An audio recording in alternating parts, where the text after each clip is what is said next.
రాష్ట్రంలో ఈరోజు జరుగుతూ ఉన్న పాలన ఎలా ఉంది అన్న దాని మీద క్లుప్తంగా నేను I will just run through. ప్రజలకు ఈరోజు పూర్తిగా భ్రమలు పూర్తిగా తొలగిపోయాయి. ఈ ప్రభుత్వం చేస్తూ ఉన్న పనులను చూసి, ఈ ప్రభుత్వం వ్యవహరిస్తూ ఉన్న తీరును చూసి, ఈ ప్రభుత్వం ఏమాత్రం కళ్ళార్పకుండా ఆడుతూ ఉన్న అబద్ధాలను చూసి, ఏమాత్రం జంకు బొంకు కూడా తెలియకుండా లేకుండా పొడుస్తూ ఉన్న వెన్నుపోట్లను చూసి ప్రజలకు పూర్తిగా భ్రమలు అనేవి తొలగిపోయాయి. ఈరోజు నిజంగా వ్యవస్థలన్నీ కూడా పూర్తిగా నిర్వీర్యమైపోయిన పరిస్థితులు కనిపిస్తూ ఉన్నాయి. ఎక్కడ చూసినా అరాచకమే, ఎక్కడ చూసినా అవినీతి కనిపిస్తూ ఉన్న పరిస్థితులు. ఏది ముట్టుకున్నా కూడా అసలు రాష్ట్ర ప్రభుత్వం ఎందుకు ఉంది, ఎలా పనిచేస్తూ ఉంది అని చెప్పి ఒకసారి ఒక సామాన్యుడిగా ఒకసారి ఆలోచన చేస్తే అసలు ఈ రాష్ట్ర ప్రభుత్వానికి పాలన మీద ధ్యాస లేదు. కేవలం ఈరోజు వీళ్ళ దృష్టిలో పాలన అన్నది ఎందుకు అంటే ఈరోజు ఎంత ఆదాయము, ఈరోజు ముగిసే లోపల రేపటికి ఇంకా ఎంత ఆదాయాలు పెంచుకోవాలి, సొంత ఆదాయాలు ఎలా పెంచుకోవాలి అనే వాటి మీద తప్ప వేరే ధ్యాసే లేదు వీళ్ళకు. ఈరోజు ఎక్కడ చూసినా కూడా విచ్చలవిడిగా కరప్షన్. రాష్ట్రానికి సంబంధించిన ఆదాయాలు తగ్గుతూ ఉన్నాయి, రాష్ట్రానికి రావాల్సిన ఆదాయాలు తగ్గుతూ ఉన్నాయి. రాష్ట్రానికి రావాల్సిన ఆదాయాలు పక్కదావ బట్టి ఏకంగా చంద్రబాబు నాయుడు గారు, ఆయన కొడుకు, ఆయనకు సంబంధించిన బెనామీలు, ఆయనకు సంబంధించిన మనుషులు వాళ్ళ జోబిలోకి ఆదాయాలు పోతూ ఉన్నాయి. దోచుకో పంచుకో తినుకో అన్నది ప్రస్ఫుటంగా కూడా కనిపిస్తూ ఉంది. ఏది చూసినా కూడా దోపిడీయే. ఇసుక దగ్గర నుంచి మొదలు పెడితే రాష్ట్రానికి సంబంధించిన ఆదాయాలు తగ్గుతూ ఉన్నాయి. మరోవైపు ఇసుక చూస్తే మన హయాంలో కన్నా రెండింతలు ఎక్కువ రేటుకు అమ్ముడుపోతూ ఉంది. రాష్ట్రానికి సంబంధించిన ఖజానాకు రావాల్సిన డబ్బులు పోతూ ఉన్నాయి. ఇసుకైనా అంతే, మట్టి అయినా అంతే, క్వాడ్స్ అయినా అంతే, సిలికా అయినా అంతే, లాటరైట్ అయినా అంతే, చివరికి లిక్కర్ ఏ స్థాయిలోకి వెళ్ళిపోయిందో మనం అంతా కూడా చూస్తూ ఉన్నాం. విచ్చలవిడిగా ఈరోజు మాఫియా కనపడతా ఉంది. ప్రతి నియోజకవర్గంలోనూ పేకాట క్లబ్బులు కనిపిస్తూ ఉన్నాయి. ఎక్కడ పడితే అక్కడ ₹10, పావులాకు, రూపాయికి భూములను పంచిపెడతా ఉన్నారు తమకు సంబంధించిన వాళ్ళకు. పవర్ పర్చేస్ అగ్రిమెంట్స్ మన హయాంలో ₹2.49 మనం పవర్ పర్చేస్ అగ్రిమెంట్లు మనం చేస్తే ప్రజలకు మంచి జరగాలి, రైతులకు మంచి జరగాలి, మరో 30 సంవత్సరాలు రాష్ట్ర ప్రభుత్వం మీద భారం పడకూడదని మనం చేస్తే నానా యాగి చేసిన వీళ్ళు ఈరోజు ₹4.60 ఈరోజు పవర్ పర్చేస్ అగ్రిమెంట్స్ పీపీఎల్ చేసుకుంటా ఉన్నారు. అసలు లిక్కర్ అనేది ఏ స్థాయిలోకి తీసుకొని పోయినారు అని అంటే, లిక్కర్ అనేది మన పార్టీ హయాంలో ఎక్కడ కూడా ఎటువంటి అవకాశం కూడా ఉండకూడదు, లిక్కర్లో క్వాలిటీ అనేది ఒక అంశంగా కూడా ఉండకూడదు అనే ఉద్దేశంతో వైఎస్ఆర్సీపీ హయాంలో ఏకంగా లిక్కర్ తయారు చేసే కంపెనీలు ప్రఖ్యాతగాంచిన డిస్టిలరీస్ నుంచే ప్రొక్యూర్ చేసేటివి. అవి కూడా 20 ఎంపానల్డ్ డిస్టిలరీస్ కూడా మనం ఎంపానల్ చేసినవి కాకపోయినా కూడా they are all empanelled distilleries. వాటి నుంచి మాత్రమే ప్రొక్యూర్మెంట్ జరిగేది. అక్కడ కూడా క్వాలిటీ చెక్ జరిగేది. అక్కడ కూడా క్వాలిటీ చెక్ చేసిన తర్వాత అవి ఎటువంటి తప్పుదోవలు పోకోకుండా నేరుగా ప్రభుత్వ దుకాణాల్లోకి మాత్రమే వచ్చేది. ప్రభుత్వమే సరైన సమయాలు పెట్టి, ఇష్టం వచ్చిన సమయాలు కాకుండా కరెక్ట్గా నిర్దిష్టమైన టైమింగులు పెట్టి షాపులు తగ్గించి 43,000 బెల్ట్ షాపులు అనే ప్రసక్తే లేకోకుండా, లాభాపేక్ష ఉండకుండా ప్రభుత్వమే షాపులు నడిపిస్తూ కరెక్ట్గా ప్రభుత్వ దుకాణాలు ఉండేటివి. ప్రైవేట్ వాళ్ళు ఉంటే లాభాపేక్ష ఉంటుంది, ప్రభుత్వమే నడిపితే లాభాపేక్ష ఉండదు. ఇల్లీగల్ పర్మిట్ రూములు రద్దు చేసినాం. ప్రతి షాప్ పక్కన ఉండే ఇల్లీగల్ పర్మిట్ రూమ్స్. షాప్స్ దాదాపుగా 1/3 షాప్స్ను తగ్గించేసినాం. ప్రతి షాప్లోకి డిస్టరీ నుంచి మొదలు పెడితే, కంపెనీ లిక్కర్ డిస్టరీ నుంచి మొదలు పెడితే ఒక క్వాలిటీ చెక్ అయిపోయిన తర్వాత ఆ బాటిళ్ళ మీద క్యూఆర్ కోడ్ ఉండేది. ఆ గవర్నమెంట్ షాప్లో ప్రతి బాటిల్ అమ్మేటప్పుడు క్యూఆర్ కోడ్ స్కాన్ చేసి అమ్మేవాళ్ళు. 100% మంచి క్వాలిటీ, రెప్యూటెడ్ ఎన్లిస్టెడ్ డిస్టరీల నుంచి మాత్రమే ప్రొక్యూర్డ్ మెటీరియల్ అమ్ముడుపోయేది. గవర్నమెంట్ షాపుల్లో నుంచి అది కూడా అమ్మే పరిస్థితి ఉండేది. ఈరోజు చూస్తే నిజంగా ఆశ్చర్యం కలిగించే విషయాలు. ఒకసారి చూస్తే ఒక మాఫియా తరహాలో టోటల్గా గవర్నమెంట్ దుకాణాలన్నీ పూర్తిగా తీసేసినారు. చంద్రబాబు నాయుడు ఆయనకు సంబంధించిన మాఫియాకు సంబంధించిన ప్రైవేట్ దుకాణాలను పిక్చర్లోకి తీసుకొచ్చేసినారు. ప్రైవేట్ దుకాణాల నుంచి ఏకంగా ఇలా మాఫియా కంట్రోల్ చేసే ప్రైవేట్ దుకాణాల నుంచి గ్రామ స్థాయిలోకి కూడా ఏకంగా ఆక్షన్లు పాడి మరీ వీళ్ళకి సంబంధించిన కార్యకర్తలకు మాత్రమే నిర్వహించే విధంగా బెల్ట్ షాపుల నిర్వహణ కూడా వాళ్ళకి అప్పచెప్పినారు. వీళ్ళందరికీ మళ్ళీ ప్రొటెక్షన్ పోలీసులు ఇచ్చేట్టుగా బెల్ట్ షాపులకు ఆక్షన్లు పాడి డబ్బులు వసూలు చేసి ఎమ్మెల్యే ఇంత, పోలీసులు ఇంత, పైన పెద్దబాబుకు చిన్నబాబుకి ఇంత అని చెప్పి ఒక పద్ధతి ప్రకారం డిస్ట్రిబ్యూషన్ నెట్వర్క్ను మొత్తం కంట్రోల్లోకి తీసుకున్నారు. ఒక్కసారి డిస్ట్రిబ్యూషన్ నెట్వర్క్ను పూర్తిగా కంట్రోల్లోకి తీసుకున్న తర్వాత షాపులు నడిపే మాఫియా దగ్గర నుంచి గ్రామాలలో బెల్ట్ షాపులు నడిపే వీళ్ళ కార్యకర్తల దాకా మొత్తం మాఫియాను అంతా కంట్రోల్లోకి తీసుకున్న తర్వాత ఇల్లీగల్గా వీళ్ళ ఆదాయాలు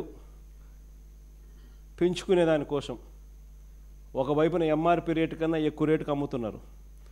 అది ఇల్లీగల్ పర్మిట్ రూములలో పక్కనే ఇల్లీగల్ పర్మిట్ రూములు తెరిచి పెగ్గుల రూపకంలో మందు పోస్తూ అమ్మడం అయితేనేమి, గ్రామాలలో బెల్ట్ షాపులు ఈ రేటుకు కొనుక్కున్న తర్వాత ఆ రేటుకి 20 రూపాయలు, 30 రూపాయలు, 10 రూపాయలు ఎక్కువ వేసి మళ్ళీ దాన్ని వాళ్ళు అమ్ముకునే పరిస్థితి అయితేనేమి కళ్ళ ముందర కనిపిస్తూ ఉంది.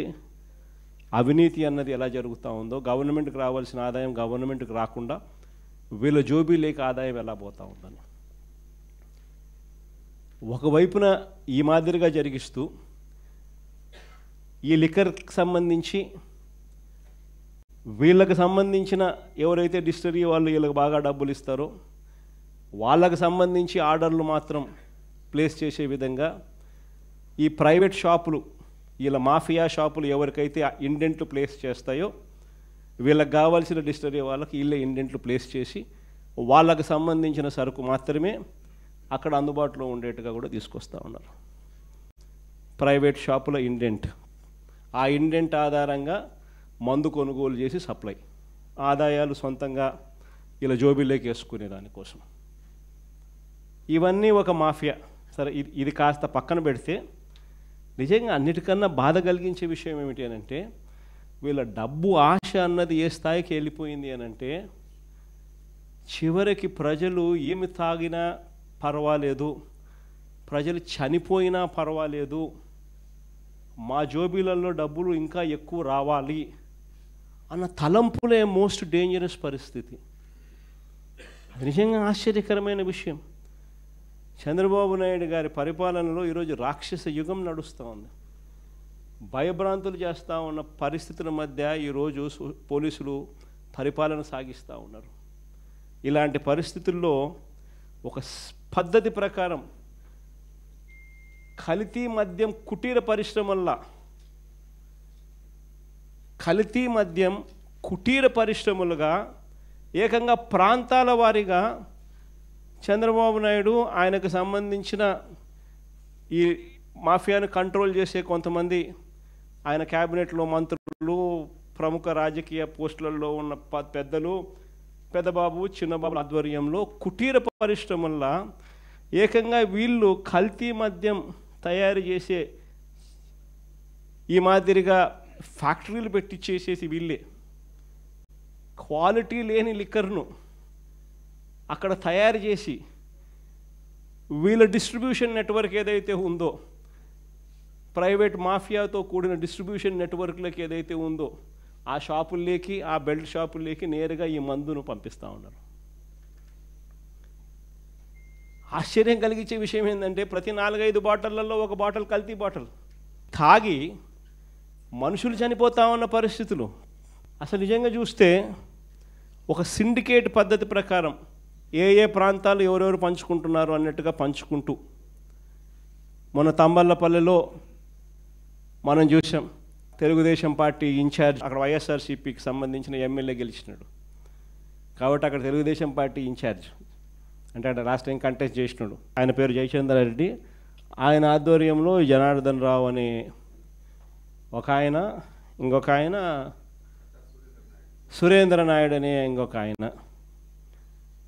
ఆ ఏరియాను వాళ్ళు పంచుకుంటూ వీళ్ళకు సూపర్విజన్ బాధ్యతలు, వీళ్ళ మీద సూపర్విజన్ బాధ్యతలు వాళ్ళ అన్నమయ్య జిల్లాకు సంబంధించిన మంత్రి రాంప్రసాద్,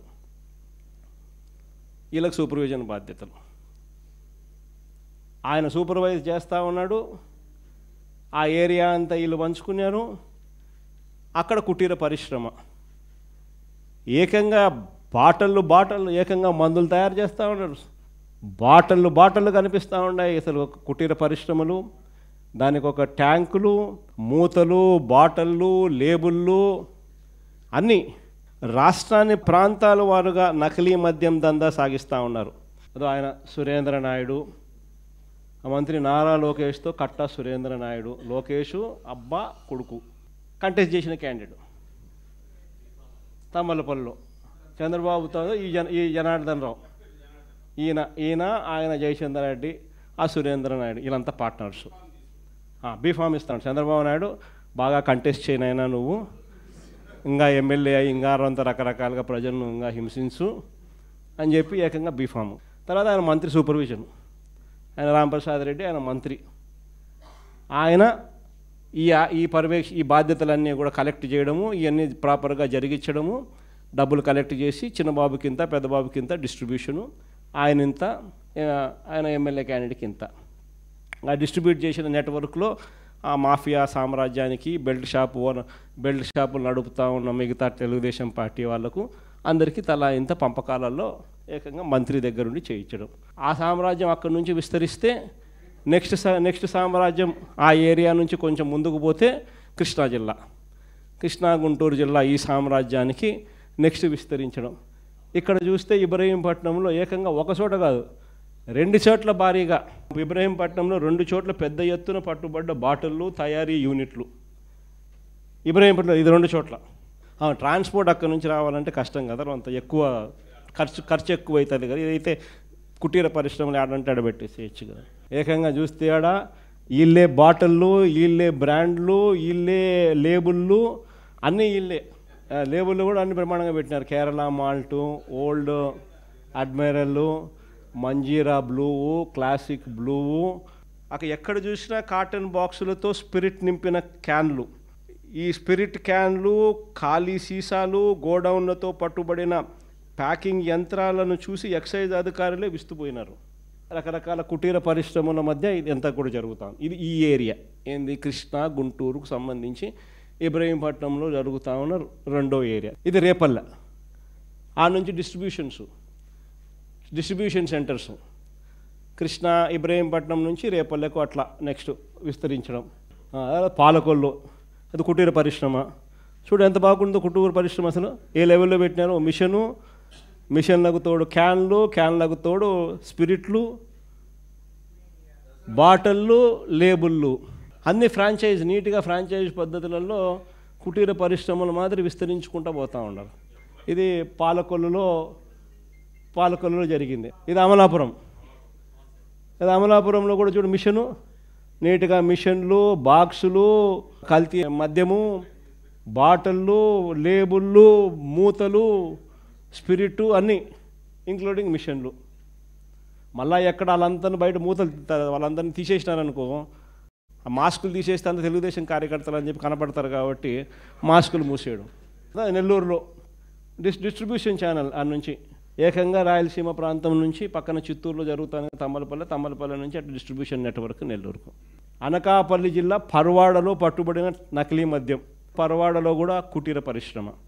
ఏకంగా ఈ పరవాడలో కుటీర పరిశ్రమకు ఈ మాదిరిగా బ్రాండ్లు కూడా సప్లై చేస్తున్నారు. చూడు ఏ లెవెల్లో బ్రాండ్ సప్లై చేయడము అని, లేబుల్స్కి సంబంధించిన బండిల్స్.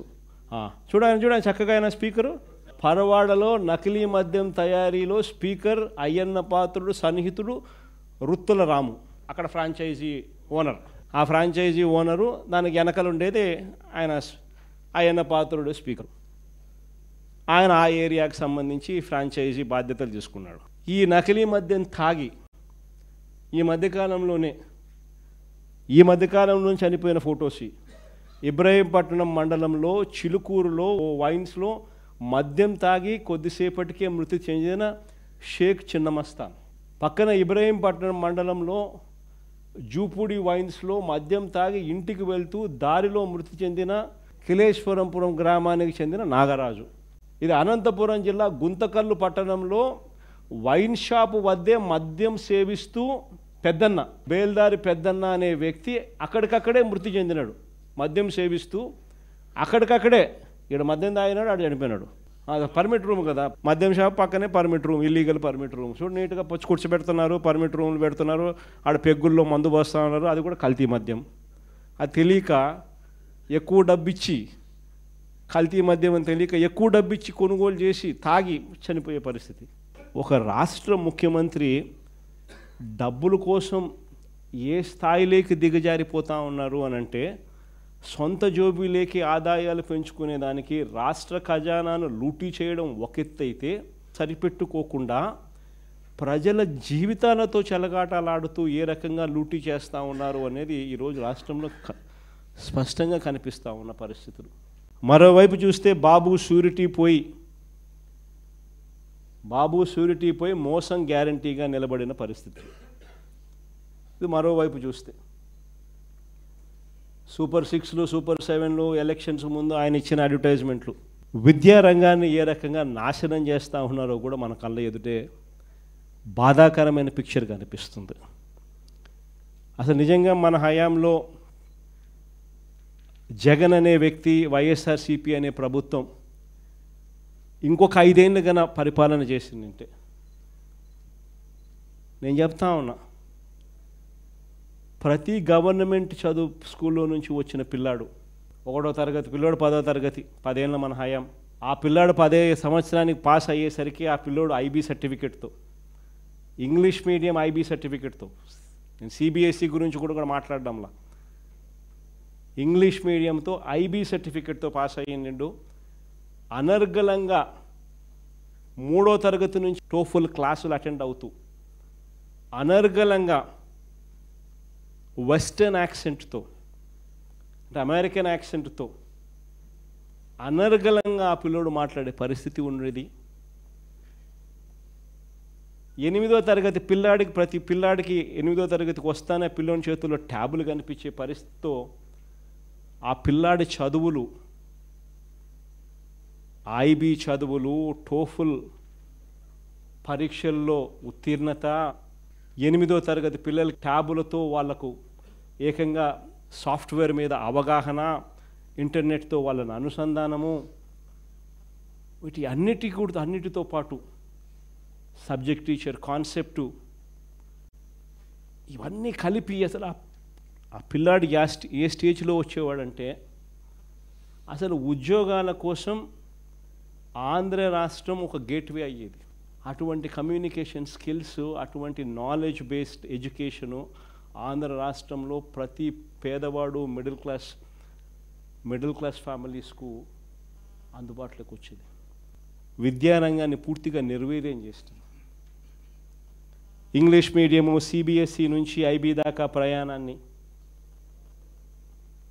తెరమరుగు చేసేశారు.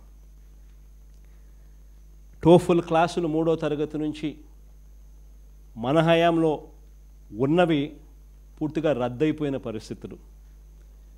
8వ తరగతి పిల్లలకు వచ్చేసరికి పిల్లల చేతుల్లో ట్యాబులు కనిపించేటివి ఈరోజు ట్యాబుల గురించి కనీసం మాట్లాడే పరిస్థితి కూడా లేదు. ఇచ్చే పరిస్థితి దేవుడు ఎరుగు, కనీసం మాట్లాడే పరిస్థితి కూడా లేదు. 3వ తరగతి నుంచే సబ్జెక్ట్ టీచర్ కాన్సెప్ట్ మన హయాంలో ప్రతి స్కూల్లో గవర్నమెంట్ స్కూళ్ళల్లో అందుబాటులో ఉండే పరిస్థితి ఉంటే అసలు ఆ స్కూల్లో సబ్జెక్ట్ టీచర్ కాన్సెప్ట్ గురించి ఈరోజు మాట్లాడే పరిస్థితి కూడా లేదు. నాడు నేడు పనులు ఈరోజు పూర్తిగా ఆగిపోయిన పరిస్థితులు. బాధ ఎక్కడ కలుగుతుందనంటే నాడు నేడు పనులు ఆగిపోవడమే కాకుండా కనీసం వాటికి సంబంధించిన మెయింటెనెన్స్ కూడా ఈ ప్రభుత్వం చేయలేని అధ్వానమైన పరిస్థితులకి మొత్తం విద్యా వ్యవస్థను నెట్టేసింది. రోజుకొక మెనూతో గోరుముద్ద అనే కార్యక్రమం మన హయాంలో గొప్పగా నిర్వర్తించిన కార్యక్రమం ఈరోజు కనుమరుగైపోయింది. ఈరోజు గవర్నమెంట్ స్కూళ్ళల్లో ఏకంగా 5 లక్షల మంది విద్యార్థులు తగ్గిపోయిన పరిస్థితులు. మన హయాంలో గవర్నమెంట్ స్కూళ్ళల్లో నో వేకెన్సీ బోర్డ్స్ చూసినాం. ఎమ్మెల్యేల దగ్గరికి గవర్నమెంట్ స్కూల్లో సీటు కోసం రికమెండేషన్ చేయమని చెప్పి ఎమ్మెల్యేల దగ్గరికి ప్రజలు వచ్చి అడిగిన పరిస్థితులను మనం చూస్తాం. ఈరోజు గవర్నమెంట్ స్కూళ్ళల్లో పరిస్థితి ఏమంటే 5 లక్షల మంది పిల్లలు ఈరోజు విద్యార్థులు తగ్గిపోయిన పరిస్థితులు ఈరోజు రాష్ట్రంలో కనిపిస్తూ ఉన్నాయి. గత ఏడాది తల్లికి వందనం అని చెప్పి మనం పెట్టిన అమ్మఒడిని వాళ్ళ తల్లికి వందనం అని పేరు మార్చినారు. గత ఏడాది పూర్తిగా ఎగరగొట్టేశారు. ఎంతమంది పిల్లలు ఉంటే అంతమంది పిల్లలకు అని అన్నారు. చివరికి అక్కడ 30 లక్షల మంది పిల్లలను ఎగరగొట్టేసినారు. 15,000 కాస్త 13,000 అన్నారు. 13,000 కాస్త తీరా ఎంత ఇచ్చినారని చూస్తే కొందరికి 8,000, కొందరికి 9,000, కొందరికి 10,000. నిజంగా బాధ ఎక్కడ కనిపిస్తుందనంటే నాడు నేడు అనే గొప్ప కార్యక్రమం ద్వారా మనం రూపురేఖలు మార్చే కార్యక్రమం మనం చేస్తే ఆ నాడు నేడు పనుల ద్వారా ఆర్ఓ ప్లాంట్లు ఎక్కడైతే పెట్టారో ఆ ఆర్ఓ ప్లాంట్ల నిర్వహణ కూడా వీళ్ళు సరిగ్గా చేయక కురుపాంలో నియోజకవర్గంలో ఏకంగా 2 పిల్లలు చనిపోయారు. 143 మంది పిల్లలకు పచ్చకామర్లు. హాస్పిటల్లో ఇంకా 30 మంది పిల్లలు ఇప్పటికి కూడా ఉన్నారు. నెల రోజుల క్రితం జాండీస్ కేసులు బయటపడితే కనీసం పట్టించుకునే నాతుడు లేడు. ఎక్స్ఎమ్మెల్యే మన కంటెస్టెడ్ క్యాండిడేట్ పోయి ఎందుకు పట్టించుకోవడం లేదని చెప్పి నిలదీస్తే తప్ప. ఫీజు రీయింబర్స్మెంట్ చూస్తే జనవరి ఫిబ్రవరి మార్చికి సంబంధించి 2024 జనవరి ఫిబ్రవరి మార్చికి సంబంధించిన ఫీజు రీయింబర్స్మెంట్ ఆ త్రైమాసికానికి సంబంధించింది మామూలుగా ఏప్రిల్లో వెరిఫికేషన్ చేసి మేలో ఇవ్వాలి. ఎన్నికలు రావడం అక్కడ నుంచి పోస్ట్పోన్మెంట్ జరిగితే 2024 జనవరి ఫిబ్రవరి మార్చికి సంబంధించిన క్వార్టర్లో త్రైమాసికాన్ని నుంచి మొదలు పెడితే ఈ సెప్టెంబర్ దాకా తీసుకుంటే 7 త్రైమాసికాలు విద్యా దీవెన సొమ్ము మామూలుగా ప్రతి త్రైమాసికానికి అప్రాక్సిమేట్లీ 650 కోట్ల నుంచి 700 కోట్లు అప్రాక్సిమేట్గా అవుతుంది. అంటే దాదాపుగా 7 త్రైమాసికాలంటే దాదాపుగా 4,500 కోట్లు. ఇచ్చింది ఎంత అంటే కేవలం 700 కోట్లు. మిగతాదంతా గాలి కొదిలేసినారు. ప్రతి ఏప్రిల్ 2024లో వసతి దీవెన కింద 1,100 కోట్లు మన హయాంలో ఇచ్చేవాళ్ళం. ప్రతి ఏప్రిల్లో ఇచ్చేవాళ్ళం. ఏప్రిల్ 2024 ఎలక్షన్ కోడ్ కారణంగా ఆగిపోయింది. ఏప్రిల్ 2024 1,100 కోట్లు, ఏప్రిల్ 2025 మరో 1,100 కోట్లు, 2,200 కోట్లకు సంబంధించి వసతి దీవెన డబ్బులు పూర్తిగా స్టాప్ అయిపోయింది. విద్యా దీవెన వసతి దీవెన పరిస్థితులు ఈ స్థాయిలోకి వచ్చేసరికి పిల్లలు చదివే పరిస్థితి లేదు. పిల్లలను కాలేజీలకు పంపించే పరిస్థితిలో తల్లిదండ్రులు లేరు.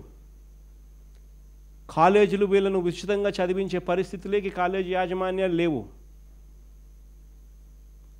అవి నడవాలి, అవి బ్రతకాలి, వాళ్లకు జీతాలు ఇవ్వాలి.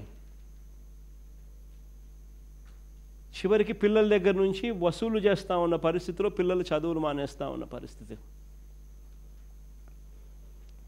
పంటల గురించి చెప్పాల్సిన పనుల. రైతులకు ఉచిత క్రాప్ ఇన్సూరెన్స్ గాలికి ఎగిరిపోయింది. సమయానికే ఇచ్చే ఇన్పుట్ సబ్సిడీ ఈరోజు పట్టించుకునే నాతులు లేడు. ఈ క్రాప్ అనేది ఈరోజు కనపడకుండా పోయింది.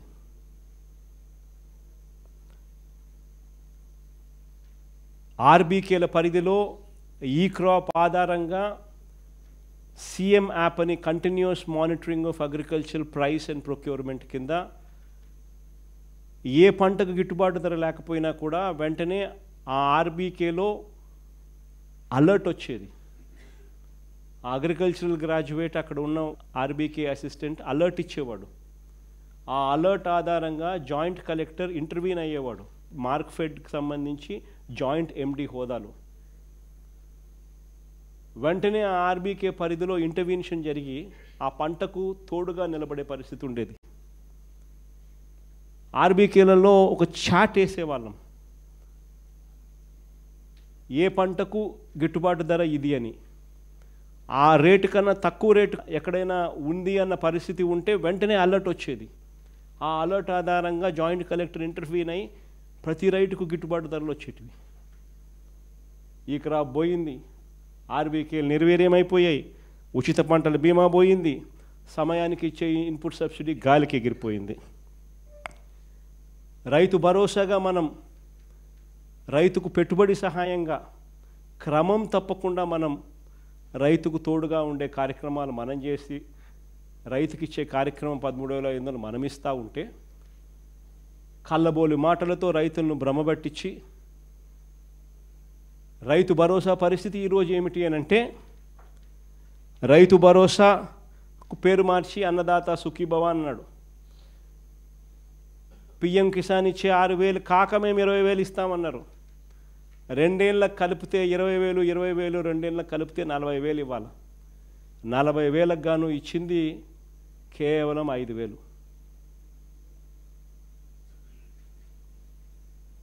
ఏ రైతుకు కూడా ఈరోజు కనీసం గిట్టుబాటు ధరలు లేవు. ఏ పంట తీసుకున్న రైతులకు ఈరోజు నష్టమే. ధాన్యం కొనుగోలు దగ్గర నుంచి మొదలు పెడితే మిర్చి, పొగాకు, మామిడి, ఉల్లి, టొమాటో, సజ్జలు, పెసలు, మెనుములు, చీని, మళ్ళీ ఈ సంవత్సరం మళ్ళీ తిరిగి చూసుకుంటే మళ్ళీ ఉల్లి పరిస్థితి అదే మాదిరిగా ఉంది, టొమాటో పరిస్థితి మళ్ళీ అదే మాదిరిగా ఉంది, చీనీ పరిస్థితి అదే మాదిరిగా ఉంది. ఎక్కడ చూసినా కూడా దళారీ వ్యవస్థ, ఎక్కడ చూసినా కూడా కల్తీ విత్తనాలు, కల్తీ యూరియాలు, కల్తీ పెస్టిసైడ్స్. మొట్టమొదటిసారిగా నిజంగా నాకు ఆశ్చర్యం అనిపించింది. 5 సంవత్సరాలు మన పరిపాలన మనం చేసాం. ఏ రోజన్నా ఒక్క రోజన్నా కానీ మనం చూసామా ఎరువుల కోసం రైతులు రోడ్లు ఎక్కడం? నిజంగా ఆశ్చర్యం కలిగిస్తూ ఉంది నాకు. అసలు ప్రభుత్వం ఉందా, ప్రభుత్వం పనిచేస్తూ ఉందా? చివరికి ఎరువుల్లో కూడా స్కాములు చేసి ఎరువులను ఆర్బీకేల ద్వారా రైతులకు తోడుగా నిలిచే విధంగా ఆర్బీకేల ద్వారా రైతులకు దగ్గరికి దాన్ని సప్లై చేయాల్సింది పోయి ఏకంగా ప్రైవేటుకు ఎరువులు కేటాయింపులు ఎక్కువ చేసి ప్రైవేట్ వాళ్ళతో వీళ్ళు దళారీలతో డీల్ సెట్ చేసుకొని వాళ్ళు దాన్ని బ్లాక్ చేసి రేట్లు ఎక్కువ పెట్టి 263 రూపాయలకు సంబంధించిన యూరియా మరో 200 రూపాయలు ఎక్స్ట్రా రేటుకి అమ్మేట్టుగా అందులో వీళ్ళకి ఇంత కమిషన్ మాట్లాడుకొని అసలు ఆశ్చర్యం కలిగించే విషయాలు ఇవన్నీ కూడా ఈ మాదిరిగా పాలన సాగుతూ ఉంది. వైద్య రంగం గురించి నేను చెప్పాల్సిన పనుల ప్రతి ఒక్కళ్ళని చూస్తూ ఉండం. గ్రామాలకు పోతే తలెత్తుకొని పోయేవాళ్ళం. మన హయాంలోనే విలేజ్ క్లినిక్లు అక్కడ కనిపించాయి. 14 రకాల డయాగ్నోస్టిక్ టెస్టులు, 105 రకాల మందులు, అక్కడే ఏఎన్ఎంలు రిపోర్టింగ్, అక్కడే కమ్యూనిటీ హెల్త్ ఆఫీసరు 24/7 ఉంటూ ఫ్యామిలీ డాక్టర్ కాన్సెప్టు, ప్రతి పిహెచ్సిలోనూ 2 డాక్టర్లు, సిహెచ్సిల దగ్గర నుంచి డిస్ట్రిక్ట్ హాస్పిటల్స్ వరకు, డిస్ట్రిక్ట్ హాస్పిటల్స్ నుంచి టీచింగ్ హాస్పిటల్స్ వరకు 0 వేకెన్సీ పాలసీ.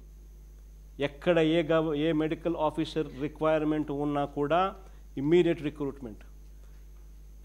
దేశం మొత్తం స్పెషలిస్ట్ డాక్టర్ల కొరత 61% గవర్నమెంట్ హాస్పిటల్స్లో ఉంటే మన హయాంలో గవర్నమెంట్ హాస్పిటల్స్లో స్పెషలిస్ట్ డాక్టర్ల కొరత కేవలం 4%. అలాంటి వ్యవస్థ ఈరోజు పూర్తిగా దిగజారిపోయింది. ఆరోగ్యశ్రీని 25 లక్షల దాకా పెంచాం. 1000 ప్రొసీజర్లను 3,300 ప్రొసీజర్లకు తీసుకొని పోయినాం. ఆరోగ్యశ్రీయే కాకుండా ఆరోగ్య ఆసరా తీసుకొచ్చినాం. అంటే పేషెంట్కు ఆపరేషన్ చేసిన తర్వాత రెస్ట్ పీరియడ్లో కూడా ఆ పేషెంట్ను ఆదుకుంటూ నెలకు 5,000 రూపాయలు ఆ పేషెంట్కి ఇచ్చేట్టుగా అన్నీ తెరమరిగే. అసలు ఆరోగ్యశ్రీ నడపడానికి కావాల్సింది ఎంతో తెలుసా? కేవలం నెలకు 300 కోట్లు. ఈ 16 నెలలకు గాను 300 ఇంటూ ఈ 16 నెలలు అంటే దాదాపుగా 4,800 కోట్లు. ఈ పెద్ద మనిషి ఇచ్చింది ఎంత తెలుసా? 1000 కోట్లు. ఇలా దాదాపుగా 3,800 కోట్లు పెండింగ్ పెట్టేసరికి మొత్తం నెట్వర్క్ హాస్పిటల్స్ బోర్డు తిప్పేసినాయి. That is the state of affairs. ఆశ్చర్యం కలిగించే విషయములన్నీ కూడా 108లు 104లు స్కాములమయం. అసలు ఆ పేదలను అన్యాయం చేస్తూ ఆ పేదలను ఇంకా పేదరికంలోకి నెట్టేయాలంటూ ఆ పేదలకు ఫ్యూచర్లో కూడా మంచి జరగకుండా చేయడం కోసము మన హయాంలో 17 మెడికల్ కాలేజీలు మనం తీసుకొస్తే రాష్ట్రంలో అసలు మెడికల్ కాలేజీలు 1923 నుంచి 2012 దాకా, అసలు ఆశ్చర్యం కలిగి 2019 దాకా, 1923 నుంచి 2019 దాకా అంటే మనం రాకముందు వరకు కూడా ఎన్ని మెడికల్ కాలేజీలు ఉన్నాయనంటే కేవలం 12 మెడికల్ కాలేజీలు, గవర్నమెంట్ మెడికల్ కాలేజీలు. మనం ఒక విజన్తో ఏకంగా 17 మెడికల్ కాలేజీలు తీసుకొచ్చాం గవర్నమెంట్ రంగంలో. నిజంగా విజన్ అనేది ఎందుకు అంత ఇంపార్టెంట్ అనేది అంటే కారణం ఏంటంటే అసలు ఏ గవర్నమెంట్ అయినా కూడా అందరూ సీరియస్గా ఆలోచన చేయమని చెప్తున్నా. ప్రజల్లోకి మీరు పోయినప్పుడు ఖచ్చితంగా ఈ విషయాలు మాట్లాడమని చెప్తున్నా. అసలు గవర్నమెంట్ అనేది ఎందుకు స్కూళ్ళు నడుపుతుంది? నిజంగా అందరూ ఆలోచన చేయాలి. గవర్నమెంట్ అనేది ఎందుకు హాస్పిటల్ నడుపుతుంది? గవర్నమెంట్ అనేది ఎందుకు ఆర్టీసీ బస్సులు నడుపుతుంది? ఎప్పుడన్నా ఎవరికైనా తట్టిందా? రాష్ట్రంలోనే కాదు, దేశంలోనే కూడా. ఎందుకనంటే గవర్నమెంట్ ఇవి కన్నా చేయకపోతే ప్రైవేట్ ఎక్స్ప్లాయిటేషన్ జరుగుతుంది. గవర్నమెంటే కన్నా హాస్పిటల్ నడపకపోతే ప్రైవేట్ హాస్పిటల్లో ఎక్స్ప్లాయిటేషన్ వల్ల ఏ పేదవాడికి కూడా వైద్యం అనేది అందని పరిస్థితిలోకి వెళ్ళిపోతాడు. గవర్నమెంట్ కన్నా స్కూళ్ళు కన్నా నడపకపోతే నారాయణ, చైతన్య వంటి వాళ్ళకు ఫీజులు కట్టలేక ఏ పేదవాడు కూడా తమ పిల్లల్ని చదివించలేని పరిస్థితిలోకి వెళ్ళిపోతాడు. గవర్నమెంట్ అనేది ఆర్టీసీ బస్సులు నడపకపోతే ప్రైవేటు వాళ్ళ దెబ్బకు ఎవడూ కూడా ఒక ఊరు నుంచి ఇంకొక ఊరికి పోయే పరిస్థితి కూడా ఉండదు.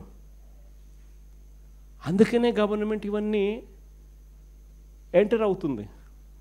అందుకనే గవర్నమెంట్ హాస్పిటల్ నడుపుతుంది, అందుకనే గవర్నమెంట్ స్కూళ్ళు నడుపుతుంది, అందుకనే గవర్నమెంట్ ఆర్టీసీ బస్సులు నడుపుతుంది. లేదంటే ప్రైవేట్ ఎక్స్ప్లాయిటేషన్స్ కానీ దానికి హద్దు పొద్దు ఉండదు. మనము ప్రతి పార్లమెంట్ సెగ్మెంట్ను ఒక జిల్లాని చేస్తాం.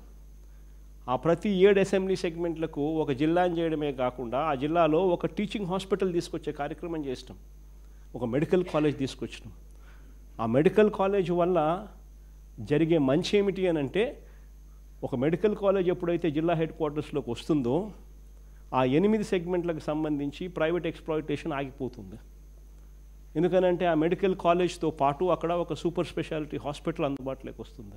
ఆ మెడికల్ కాలేజ్తో పాటు అక్కడ అసిస్టెంట్ ప్రొఫెసర్లు, PG students, nursing students, MBBS students వీళ్ళంతా కూడా టీచింగ్ హాస్పిటల్లో వీళ్ళంతా కూడా పనిచేస్తారు. రకరకాల ఫ్యాకల్టీస్కి సంబంధించిన సూపర్ స్పెషాలిటీ హాస్పిటల్ అక్కడ అందుబాటులోకి వస్తుంది. అక్కడ పేదవాడికి, మధ్యతరగతి వాళ్ళకి ఉచితంగా వైద్యం, ఫ్రీగా వైద్యం అందుబాటులోకి తీసుకురాగలుగుతాం. ఇవి ఒకటే కాదు, జిల్లాలోని మిగిలిన విలేజ్ క్లినిక్స్ దగ్గర నుంచి, పిహెచ్సిస్ దగ్గర నుంచి, సిహెచ్సిస్ దగ్గర నుంచి, కమ్యూనిటీ హెల్త్ సెంటర్స్ దగ్గర నుంచి, డిస్ట్రిక్ట్ హాస్పిటల్స్ దగ్గర నుంచి టీచింగ్ హాస్పిటల్స్ దాకా కూడా ఈ టీచింగ్ హాస్పిటల్ ఒక గైడ్గా పనిచేస్తుంది. ప్రతి విలేజ్ క్లినిక్లోనూ వీడియో కాన్ఫరెన్స్ ఫెసిలిటీ పెట్టాం. డైరెక్ట్గా అక్కడున్న ఏఎన్ఎం ఆ పేషెంట్ను అవసరాన్ని బట్టి జిల్లా హెడ్ క్వార్టర్స్లో ఉన్న మెడికల్ కాలేజ్ లెక్చరర్స్తో, అంటే టీచింగ్ హాస్పిటల్ డాక్టర్స్తో వీడియో కాన్ఫరెన్స్లో అవైలబుల్గా వస్తారు ట్రీట్మెంట్ చేసే విషయంలో. అంటే ఒక డిస్ట్రిక్ట్ మొత్తానికి ఒక హబ్గా పనిచేస్తుంది. పేదవాడికి ఉచితంగా వైద్యం అందుతుంది. ప్రివెంటివ్ కేర్ అనేది ఒక నూతన అధ్యాయంగా నిజంగా మన పరిపాలనలో సువర్ణ అక్షరాలతో నిలబడిపోయే కార్యక్రమం జరిగేది. అలాంటి పరిస్థితుల్లో పేదవాడికి ఉచితంగా వైద్యం చేయించేదానికి సూపర్ స్పెషాలిటీ హాస్పిటల్స్ ఉపయోగపడతాయి అన్నది ఈ మెడికల్ కాలేజీలలో ఒక ముఖ్య భూమిక అయితే, రెండోది ఇక్కడ అవైలబిలిటీ లేకొచ్చే సీట్లు దాదాపుగా చూస్తే మన ముఖ్యమంత్రి అయ్యేదాకా చూస్తే 2360 సీట్లు మాత్రమే ఆంధ్ర రాష్ట్రంలో సీట్లు అవైలబుల్గా ఉంటే, ఈ 17 మెడికల్ కాలేజ్ సీట్స్ ద్వారా అదనంగా మరో 2550 మెడికల్ కాలేజ్ సీట్లు అందుబాటులోకి వచ్చేటివి. అంటే మొత్తంగా 4900 మంది డాక్టర్లు ప్రతి సంవత్సరం డాక్టర్లుగా బయటకు వచ్చే పరిస్థితి. అంటే ఇంతమంది డాక్టర్లు మన రాష్ట్రంలో ప్రతి జిల్లాలోనూ అందుబాటులో ఉండే పరిస్థితి. అది కూడా ఈ డాక్టర్లకు 50% ఫ్రీ సీట్స్. గవర్నమెంట్ కాలేజీలు కాబట్టి మిగిలిన 50% సీట్లు కూడా మిగిలిన ప్రైవేట్ కాలేజీలతో పోలిస్తే తక్కువ రేటుకే అందుబాటులోకి వచ్చేటివి. సో ఒక రకంగా విద్యాపరంగా పేదవాడికి మిడిల్ క్లాస్కు తీవ్ర నష్టం చేస్తూ ఉన్నాడు చంద్రబాబు నాయుడు. రెండోది వైద్యపరంగా కూడా పేదవాడికి మధ్యతరగతికి ఉచిత వైద్యం అనేది ఆ పేదవాడికి అందుబాటులోకి రాకుండా ప్రైవేట్కు పేదవాడిని అమ్మేస్తూ ప్రైవేట్ ఎక్స్ప్లాయిటేషన్కు దారి తీస్తూ పేదవాడిని నాశనం చేసే కార్యక్రమం మరోవైపున.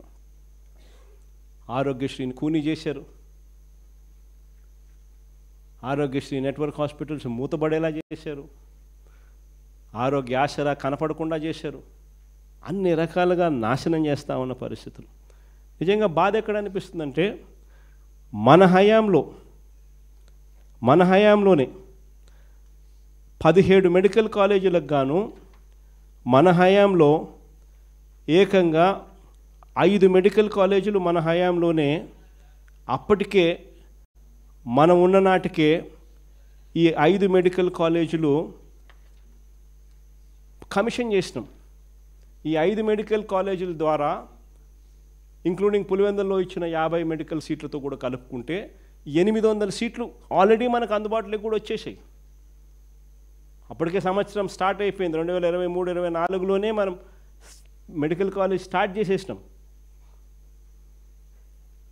5 మెడికల్ కాలేజీలు ఏదైతే 2023-24లో మనం అధికారంలోకి ఉన్నప్పుడే 2023-24లోనే చంద్రబాబు నాయుడు అధికారంలోకి రాకమునిపే ఈ 17లో 5 మెడికల్ కాలేజీలు స్టార్ట్ అయిపోయినటివి. విజయనగరం, రాజమండ్రి, ఏలూరు, మచిలీపట్నం, నంద్యాల ఈ 5 మెడికల్ కాలేజీలు 2023-24లోనే మనం అధికారంలో ఉండగానే స్టార్ట్ అయిపోయాయి. మరో 2 మెడికల్ కాలేజీలు పాడేరు, పులివెందుల ఇవి చంద్రబాబు నాయుడు ముఖ్యమంత్రి కాకమునిపే వాటికి కూడా స్టార్ట్ చేసేందుకు గవర్నమెంట్ పర్మిషన్ కూడా ఇచ్చేసింది. పులివెందులలో అయితే 50 మెడికల్ సీట్లను శాంక్షన్ చేస్తూ లేఖ రాస్తే చంద్రబాబు నాయుడు మాకు వద్దని చెప్పి వెనక్కి పంపించేసినాడు.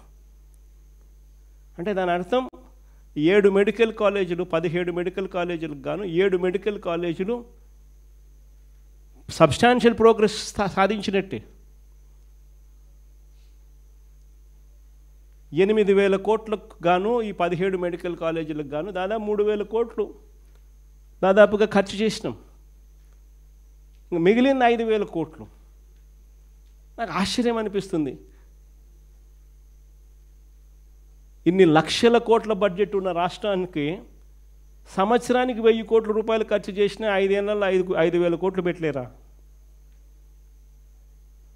అందులో మన హయాంలోనే నాబార్డ్ ఫండింగ్ తీసుకొచ్చినాం మిగిలిన వాటికి కూడా పూర్తి చేయడం కోసం. Central government special assistance for infrastructure projects అని ఉంది. దాంట్లో మెడికల్ కాలేజీలు కూడా పెట్టించిన ఆ గ్రాంట్తో వడ్డీ లేని రుణాలు అవి 50 ఏళ్ల పాటు వాటిలో కూడా ఈ మెడికల్ కాలేజీలు పెట్టించినాం. దాదాపుగా ఈ ప్రాజెక్టులకు సంబంధించిన రిక్వైర్మెంట్లు కూడా దాదాపుగా టైఅప్ అయిపోయి ఉన్నాయి. అయినా నేను ఆశ్చర్యంగా అడుగుతా ఉన్నాను, ఏమయ్యా చంద్రబాబు 5 ఏళ్లలో 5,000 కోట్లు ఇవ్వలేవా మెడికల్ కాలేజీల కోసం అంటున్నా. సోకాల్డ్ అమరావతిలో 70,000 కోట్ల టెండర్లు పిలిచినానంటావు. 50,000 ఎకరాలు సరిపోవు, ఇంకొక 50,000 ఎకరాలు నాకు కావాలి అని చెప్పి అడుగులు ముందుకు వేస్తూ ఉండవు. 50,000 ఎకరాలు ఫస్ట్ 50,000 ఎకరాలు డెవలప్ చేయడానికి నీ రిపోర్ట్ ఇచ్చిన ప్రాజెక్ట్ రిపోర్ట్ ప్రకారమే 1,00,000 కోట్లు, ఎకరాకు 2 కోట్లు ఇన్ఫ్రాస్ట్రక్చర్ కోసం కావాలి. రోడ్లు, డ్రైనేజీలు, కరెంటు, నీళ్లు, ఇటువంటి ఇన్ఫ్రాస్ట్రక్చర్ కోసం నువ్వు ఇచ్చిన రిపోర్ట్ ప్రకారమే.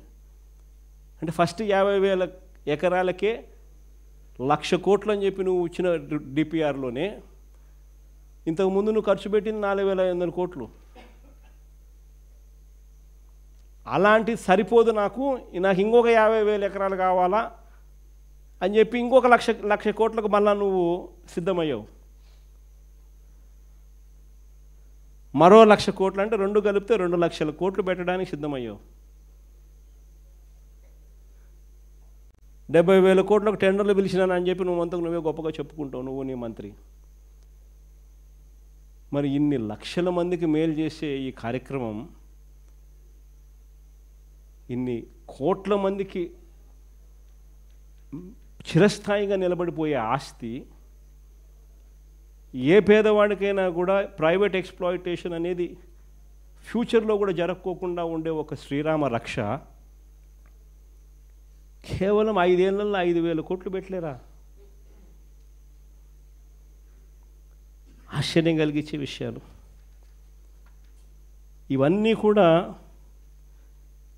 ప్రజల్లోకి తీసుకొని పోవాల్సిన అవసరం ఉంది. ప్రజలను చైతన్యవంతులను చేయాల్సిన అవసరం ఉంది. ఈ చైతన్యవంతులను చేసే దిశగా అడుగులు వేసేందుకు ఈరోజు మనం అంతా కూడా ఇక్కడ కూర్చొని ఉన్నాం. నర్సీపట్నం మెడికల్ కాలేజీను చూసేదానికోసం నేను 9వ తారీఖు నా ప్రోగ్రాం పెట్టడం జరిగింది. దాని తర్వాత అక్కడ నుంచి 10వ తారీఖు నుంచి మనం రచ్చబండ కార్యక్రమం అనేది ఒకటి తీసుకుంటూ ప్రతి గ్రామంలోనూ కూడా ఇవన్నీ కూడా మరీ ముఖ్యంగా మెడికల్ కాలేజీలకు సంబంధించి ప్రజలకు జరగబోయే నష్టం గురించి వివరిస్తూ సూపర్ 6, సూపర్ 7తో చంద్రబాబు చేస్తూ ఉన్న మోసాలను ప్రజలకు అర్థమయ్యేట్టుగా చెబుతూ ప్రతి గ్రామంలోనూ ఒక రచ్చబండ కార్యక్రమం అనేది నిర్వహిస్తూ ఇవి చెబుతూ అక్కడ ఆ గ్రామంలో మన కమిటీస్, గ్రామ కమిటీస్ వేసేయడము, ఆ గ్రామ కమిటీస్తో పాటు అనుబంధ విభాగాలకు సంబంధించిన అధ్యక్షులను నియమించడం, అన్నీ కూడా ఆ గ్రామంలో అయిపోయేట్టుగా అడుగులు వేయడం. దాని తర్వాత ఈ పాంఫ్లెట్ ఈ విషయాలకు సంబంధించి, ఈ మెడికల్ కాలేజీల వల్ల జరుగుతూ ఉన్న నష్టానికి సంబంధించిన విషయాల గురించి నేను గతంలో మాట్లాడిన మాటలకు సంబంధించిన వివరాలను కూడా QR కోడ్నే కూడా ఆ పాంఫ్లెట్ మీద ప్రింట్ చేస్తూ, ఆ పాంఫ్లెట్తో పాటు 1,000,000 సంతకాల సేకరణ అనే కార్యక్రమానికి శ్రీకారం చుడుతూ ఆ లెటరు మెడికల్ కాలేజీలను మేమంతా కూడా ప్రైవేటైజీకరణను వ్యతిరేకిస్తున్నాము అని చెప్పి ప్రజలు పెట్టబోయే సంతకాలను సంబంధించిన లెటర్ కాపీని, దాని మీద కూడా QR కోడ్ ఉంటుంది. అవి గ్రామంలో ఇస్తాం ఈ గ్రామ కమిటీకి, అనుబంధ విభాగాల అధ్యక్షులకు. మెడికల్ కాలేజీలను కాపాడుకునే దిశగా ప్రతి పంచాయతీకి ఈ గ్రామ కమిటీకి, అనుబంధ విభాగాల అధ్యక్షులకు వాళ్ళకు సంబంధించి ఈ 500 లెటర్లు, సంతకాల సేకరణ కోసం 500 లెటర్లు, పాంఫ్లెట్ వాళ్ళకి అప్పచెప్పి వస్తాం. ఆ 500 సంతకాలు ఈ గ్రామ కమిటీ, ఈ అనుబంధ విభాగాలకు సంబంధించిన అధ్యక్షులు, ఈ 17-18 మంది ప్లస్ ఈ అనుబంధ విభాగాలకు సంబంధించిన కమిటీకి సంబంధించిన వాళ్ళ సభ్యులు అందరూ కలిసి ఆ గ్రామంలో వాళ్ళు అవగాహన పెంచుతూ ప్రతి గ్రామం నుంచి కనీసం 500 మందితో సంతకాలు ప్రైవేటీకరణకు వ్యతిరేకంగా తీసుకుంటారు. ఆ ప్రోగ్రామ్ని ఇనిషియేట్ చేస్తాం. 10వ తారీఖు నుంచి ఆ కార్యక్రమం నవంబర్ దాకా జరుగుతుంది. మనం గవర్నర్ను కలిసే దాకా కూడా ఆ కార్యక్రమం జరుగుతుంది. ఈ లోపల అక్టోబర్ 28వ తారీఖున ఈ కార్యక్రమాలు ఈ లోపల జరిగే 10వ తారీఖు నుంచి అక్టోబర్ 28వ తారీఖున ఒక మేజర్ ప్రోగ్రాం చేయబోతా ఉన్నాం. ఆ అక్టోబర్ 28వ తారీఖు కన్నా ముందు ఒకవైపున గ్రామాలలో ఈ కార్యక్రమాలు జరుగుతూ ఉంటుంది, మరోవైపున రౌండ్ టేబుల్ అంటే డిస్కషన్స్ కాన్స్టిట్యున్సీలో అవేర్నెస్ క్రియేట్ చేస్తూ ఆర్గనైజ్ చేసి రౌండ్ టేబుల్ కాన్ఫరెన్సెస్ అవి కాన్స్టిట్యున్సీ లెవెల్లో జరుగుతూ ఉంటాయి. మన ఎమ్మెల్యే ప్రతిరోజు కనీసం 2 గ్రామాలను సూపర్వైజ్ చేస్తూ తాను పార్టిసిపేట్ చేస్తాడు. ఎమ్మెల్యే అభ్యర్థి పోయినప్పుడు అక్కడ తను సోషల్ మీడియాను తను అడ్రస్ చేస్తాడు. ఇవన్నీ కూడా ఒపీనియన్ బిల్డింగ్ ఎక్సర్సైజెస్ కార్యక్రమాలు జరుగుతాయి. అక్టోబర్ 28న అన్నీ కూడా ట్రాన్స్లేట్ అయిపోయి నియోజకవర్గ స్థాయిలో ఉన్న కాన్స్టిట్యున్సీ కోఆర్డినేటర్ 28వ తారీఖున నియోజకవర్గ హెడ్ క్వార్టర్స్లో ర్యాలీ చేస్తాడు. ర్యాలీ చేస్తూ తాను డిమాండ్ పత్రాన్ని నియోజకవర్గ స్థాయిలో ఉన్న అధికారికి తాను డిమాండ్ పత్రాన్ని అందజేస్తాడు. మెడికల్ కాలేజీల ప్రైవేటీకరణకు వ్యతిరేకంగా. సేమ్ ఇదే కార్యక్రమం జిల్లా హెడ్ క్వార్టర్స్లో పార్టీ సమిష్టిగా జిల్లా హెడ్ క్వార్టర్స్లో ర్యాలీ చేస్తూ కలెక్టర్కు డిమాండ్ పత్రం ఇచ్చే కార్యక్రమానికి శ్రీకారం చుడుతుంది. తర్వాత నేను ఇంతకుముందు చెప్పాను కదా, అక్టోబర్ 10వ తారీఖు నుంచి ఏదైతే మీరు చేస్తూ ఉండే సంతకాల సేకరణ ఒపీనియన్ బిల్డింగ్ గ్రామ స్థాయిలో చేస్తూ ఉన్నారు కదా, అవి 24 నవంబర్ దాకా,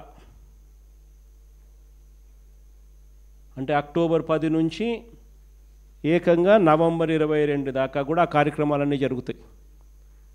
నవంబర్ 24వ తారీఖున ప్రతి నియోజకవర్గంలోని ఆ 50,000 సంతకాలు 60,000 సంతకాలు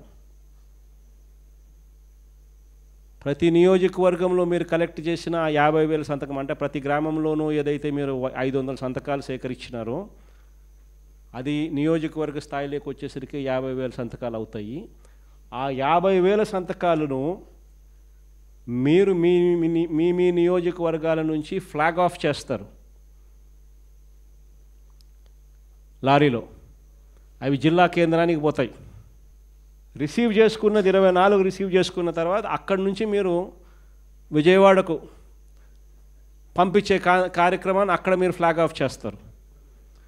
సో ప్రతి జిల్లా నుంచి దాదాపుగా 7-8 కాన్స్టిట్యున్సీస్, అంటే దాదాపుగా 7 కాన్స్టిట్యున్సీలు వేసుకున్నా కూడా 7 × 50 అంటే దాదాపుగా 3.5 లక్షల సంతకాలతో అక్కడి నుంచి బయలుదేరుతాయి విజయవాడకు. లారీలలో 3.5 లక్షల సంతకాలతో అక్కడి నుంచి బయలుదేరుతాయి. అది 26వ తారీఖున రాజధానికి విజయవాడకు చేరుతాయి. విజయవాడకు ఒకసారి ఈ 1 కోటి సంతకాలు విజయవాడకు చేరిన తర్వాత గవర్నర్ గారు ఎప్పుడు అపాయింట్మెంట్ ఇస్తారో అప్పుడు మొత్తం మన పార్టీకి సంబంధించిన అందరు ఎమ్మెల్యే క్యాండిడేట్లు, నేను అందరం కలిసికట్టుగా, మన ఎంపీలు పార్టీ పరంగా అందరం కూడా కలిసికట్టుగా గవర్నర్ గారు అపాయింట్మెంట్ తీసుకొని గవర్నర్ గారికి 1 కోటి సంతకాలు అప్పచెప్తాం. ప్రైవేటీకరణకు వ్యతిరేకంగా గవర్నమెంట్ మెడికల్ కాలేజీలు అమ్మేదానికి 1 కోటి మంది సంతకాలతో ప్రజలు వ్యతిరేకిస్తూ ఉన్నారు అనేదాన్ని గవర్నర్ గారికి అప్పచెప్తాం.